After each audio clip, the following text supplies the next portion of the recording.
My name is Kyle Bacon, my pronouns are he, him, and I'm a transgender student at Midland High School. After coming out, I was met with a reaction of disgust and misunderstanding from my peers. The majority of cisgender students do not know how to support or even talk to their transgender peers. They don't know how pronouns work or that asking invasive questions is insensitive. They give us weird looks or say that we are not backed by science or are delusional for believing we are born in different bodies. Transgender youth is the most likely population of students to attempt suicide. The mental health of transgender students gets damaged on a regular basis due to the harassment and dysphoria we face. I'd like to take time to talk about my experiences as a victim of a hate crime, one that was committed by a fellow student at Midland High. During my junior year, I received messages from someone in my class claiming that they were going to spread my former name around the school. The student then proceeded to call me slurs and tell me I was disgusting simply for doing what I needed to do to survive. I was used to ignorant people telling me these things. I was used to being able to defend my right to be a person in this society.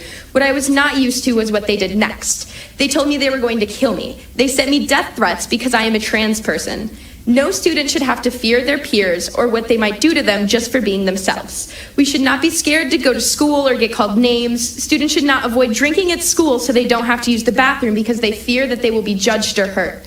I haven't participated in sports, and most transgender kids don't because they fear locker rooms or that they will be forced to participate on the team of their assigned gender at birth. This event and much of the other harassment trans kids face in Midland Public Schools could easily be avoided. With the education that everyone has pronouns and they are not exclusive to the trans experience, that we are normal people and not predators, trans students are safer. Teaching people that there is nothing inappropriate or vulgar about trans people's existence helps destigmatize us. Teaching vocabulary like dysphoria, dead name, non-binary, and cisgender helps all students have conversations of understanding and support. My existence should not be censored, my existence should not be threatened, and most of all, my existence should not be debated. School is a place to learn, and the harassment transgender kids face disrupts them from being able to achieve that. Thank you for your time. Thank you, Kyle. Quinn?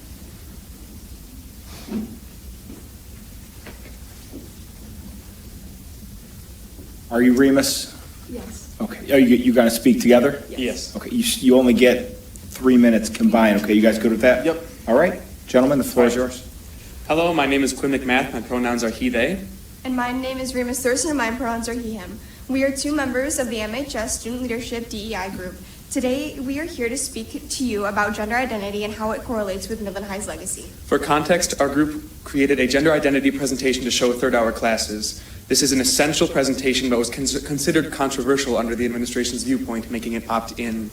However, even this was shut down. We worked to make an opt-out presentation for health classes, but even that got to the point where the health teachers were concerned about controversy and potentially losing their jobs due to the emails from parents. We worked long and hard on this presentation to represent the many LGBT students at Midland High, but this string of events has proven to show that their sheer existence is still considered a controversy, despite the district's emphasis on legacy and the DEI proclamation sent out earlier this school year.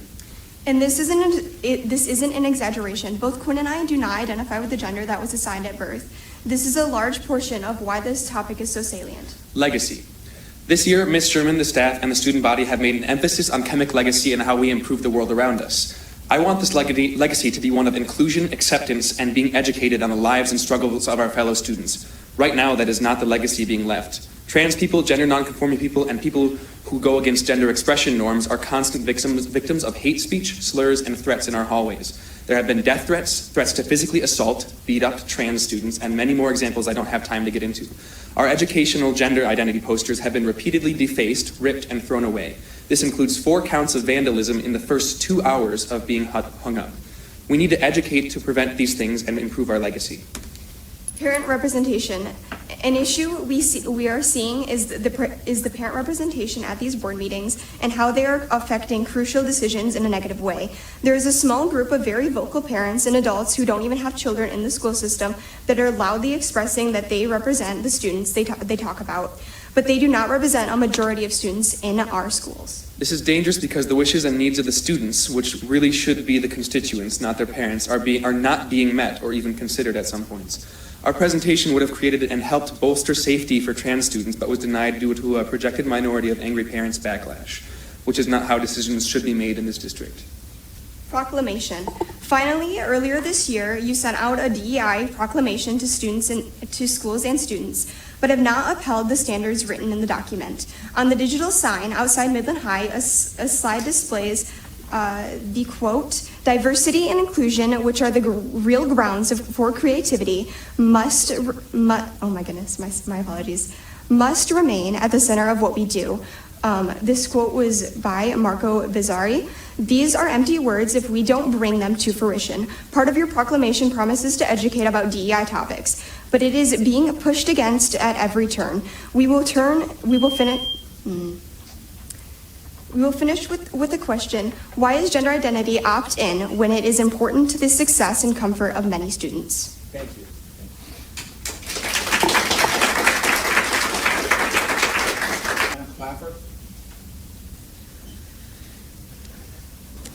Hi, my name is Hannah Clafer. I use the pronouns she, her, and I'm a senior at Midland High School. I am also part of the Student Leadership DEI Committee, and over the past 5 months, we have been working on educating the student body on pronouns and how to be a good ally. First, I would like to address what pronouns are. Everyone has pronouns. They are used to gender people in our society. Some examples are she, her, he, him, and they, them. If you're ever in doubt with someone's pronouns, just ask. Pronouns are not a scary topic. They should be normalized, which is part of the reason why Student Leadership DEI Committee wants to educate people on this topic. There is also a lot of confusion around the topic of gender identity and gender expression. Gender expression is the outward appearance of a person, so some examples would be clothing, hairstyles, mannerisms, and how a person acts. And then gender identity is an individual's personal sense of a particular gender. It is important to know that gender identity and gender expression are two different things, and they fall on two different spectrums. There's a lack of education around these topics, which can spread ignorance. A huge reason why pronouns and gender identity should be taught and talked about is to stop the spread of ignorance and to have people gain an understanding of this topic. Providing this education can help students in the LGBTQ community because it implements a level of understanding and empathy, which MPS promotes. There are transgender students and non-binary students at Midland High School, and I believe those students deserve to be represented and protected. There is a statistic that transgender and non-binary youth who have reported having their pronouns respected attempted suicide at half the rate of those who have not had their pronouns respected. And 42% of LGBTQ youth seriously considered attempting suicide in the past year, including more than half of transgender and non-binary youth. It is important to understand that the mental health issues faced by the LGBTQ community are not because they're in the community, but because of the treatment they receive from society and the peers around them. Providing this education can improve the mental health of LGBTQ students. Like I said earlier, my Student Leadership DEI Committee planned on presenting about pronouns and gender identity to the student body, but we were unfortunately told that it must be an opt-in presentation. What this means is that parents need to sign a form allowing their child to attend this presentation. Evidently, the students that need to hear it will not attend. This presentation should not have been opt-in. This topic needs to be taught in order to foster a good and safe environment in the school. There is a large number of LGBTQ students in the schools that deserve to feel safe, respected, and represented. Thank you for your time. Thank you. Thomas Metcalf. Hello, ladies and gentlemen of the board. My name is Thomas Metcalf, and I'm a senior from the class from Midland High School. My pronouns are he, him, and I'm here to talk about LGBT issues as well. In October of last year, community members came to this board about a survey from the Legacy Center, which contained questions pertaining to gender identity. The complete complaint resulted in the Legacy Center removing those questions from their survey, and I'm here to request that the board reaffirms their commitment to the safety and development of LGBTQ students by asking the Legacy Center to reinstate these questions. Already you've heard quite a bit about suicide statistics and mental health issues from my colleagues, and I'd like to bring that down to earth, to Midland level, because I want to reaffirm that these are issues that happen here. Just personally, I know 2 students who have been hospitalized for mental health related issues at Midland Public Schools, and I know 4 students who have had dangerous suicidal emergencies. And all of those students have been LGBTQ students. LGBTQ students are one of Midland's most vulnerable populations when it comes to mental health, and yet when an organization such as the Legacy Center attempts to make Midland a safer place, there is pushback from community members. This pushback is not rooted in fact, it's rooted in viewpoints that the very acknowledgement of LGBTQ people somehow invalidates the identity or beliefs of other students. This isolates LGBTQ students from the rest of the student body, and it's dangerous. Clearly, this dangerous belief does hold a great power of our community. As something as simple as a checkbox on a survey issued to students is considered too extreme. It was asking, are you male, female, transgender, or non-binary? And that was taken away from the survey. Whether all community members like it or not, we do exist, and the school board must place the protection and development of students over irrational fears. To end on a more positive note, the strongest correlation which leads to a lower suicide rate in LGBTQ teens is acceptance. The most important aspect of this is the relationship between parent and child, but the community plays an important role as well. And we can start by giving students opportunities to share their gender identities when being surveyed about things like mental health, drug use, and development, things they're particularly vulnerable in and things that the Legacy Center specializes in. I implore the board to communicate with the Legacy Center and allow for channels to help LGBTQ students. Please do not let the views of an ignorant few curb protections for vulnerable students. Thank you. Hi, my name's Angie Kelleher. I use she, her pronouns. Y'all have seen me before. I'm so damn proud of these students that just got up and talked. The trans folks and the queer folks and the stuff that they're doing in the high school is amazing. And I just want to reaffirm that trans folks have been around for a long time, non-binary folks have been around for a long time. You might not remember it from when you were in high school or in middle school or in elementary, but they have been there. They just weren't able to be so vocal.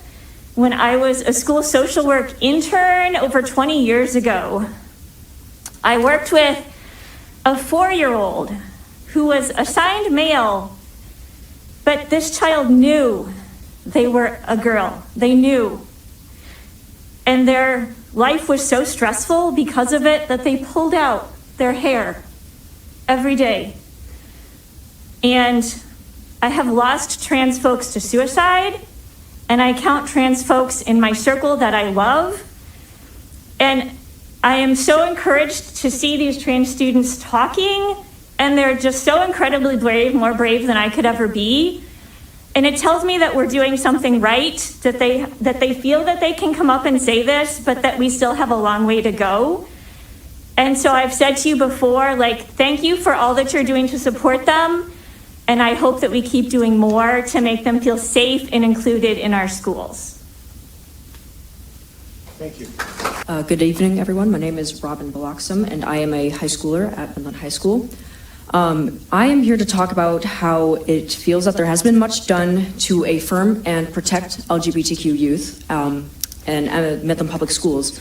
Up until recently, there were no posters in Midland High School, even bringing awareness to these different types of students that everybody may be encountering. We've had a GSA Club, which stands for Gender Sexuality Alliance, which was initially established to help students feel that they had a sense of belonging while at Midland Public Schools. However, that club has not received any recognition or not even talked about on the announcements at school. Posters that are put up around the school saying where the club meets and when they meet are often taken down or vandalized by other students that believe that it isn't appropriate at the high school level. On top of that, we also recently had put up posters for explaining about pronouns and why they are important and why you should respect transgender individuals. Those posters, like the GSA posters, were vandalized and taken down, flushed down toilets, or even shredded up into pieces. So there is no action taken when this happens, and I understand that we aren't going to be able to catch every single student that decides to take down a poster. But however, if a different club's poster, say a movie club, if their poster was vandalized or taken down or ripped up, I feel that people would notice that. They would say, that's not right, that's not fair to that club. However, there's nothing done whenever our posters are being vandalized, when we're just simply trying to make our statement that we exist and that we're here and we deserve to be respected. Thank you.